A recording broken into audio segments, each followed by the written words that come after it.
The only thing is forgiving them. Because the problem cannot be resolved anymore. The only thing is just acceptance. Acceptance. Forgiveness. What is forgiveness? Forgiveness is, I have a right to fight. I have a right, to demand you a justice. But I let it go. I let it go. Okay, I let it go. There is a study in forgiveness. Unforgiving spirit cannot reside together with love and empathy. If you can empathize your enemy, your unforgiving spirit will melt down.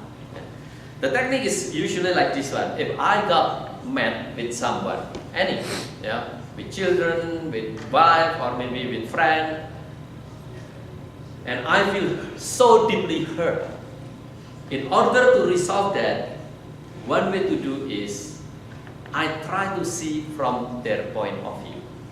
Sometimes I sit down and think like my enemy think. I try to feel like my enemy feel. Guess what? If I can relate that, I can understand that, and suddenly all the bitterness, all the anger will melting down. Because for 100%, you only have one heart, and you can only feel that heart with a certain kind of feeling. There is impossible hate and love stay together at the same heart at the same time. Cannot. Either you put it love or you put it hate. Either you put it unforgiving spirit or forgiving spirit. Either you empathize with that person or you become bitter to that person, with that person. That's the only thing. So, today, in a Valentine's Day, we learn how we nurture, thrive of a good relationship. First of all, fear of the Lord. Agape love is the foundation of your marriage. Second, we need to nurture that agape love, the unconditional love, through communication. Because communication, a good communication, and especially positive communication, that's become like a bank saving. When you do good, that's like asset in your saving. The more asset you have, the more you are able to communicate with each other. The third thing is do good. Because sometimes marriage relationship cannot be resolved because they have a lot of debt from past generation. Mom and dad may be lack of love, so we don't have enough love. So that is why we carry a debt from one generation into another to present relationship. And through that, on that marital relationship, rather than forgiving each other, giving love each other, they tend to be like creditor.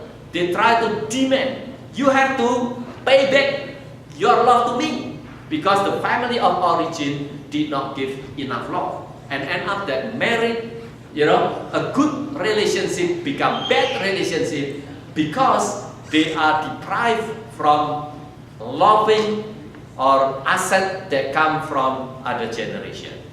And the only thing to change that, we have to do good, overcome evil with doing good. Goodness is become an asset on the back, on your relationship. The more you do good, the more you are, helping each other, and the better your relationship will be. And if there is a conflict in your relationship, there are two things that you can do. Do conflict resolution, win-win situation, and if the problem cannot be resolved, the only thing is to forgive. Because Jesus already died for us, and that's become a model. So we will also forgive people that already trespass to our life. Let us pray. Father, we share today for the Valentine's Day. So we want to put your covenantal relationship as a model, as a primary foundation in our life. And we want to nurture that with the way we communicate with each other. We want to do good to each other. That's become an asset in our relationship. And Lord, if there is a problem in our life, we want to learn to resolve our problem, to conflict resolution, where everybody can be win. And if there is unresolved issues, that in fact we cannot resolve the problem, we trust you and ask your love and ask your forgiveness and grace come upon our heart so we can forgive other people.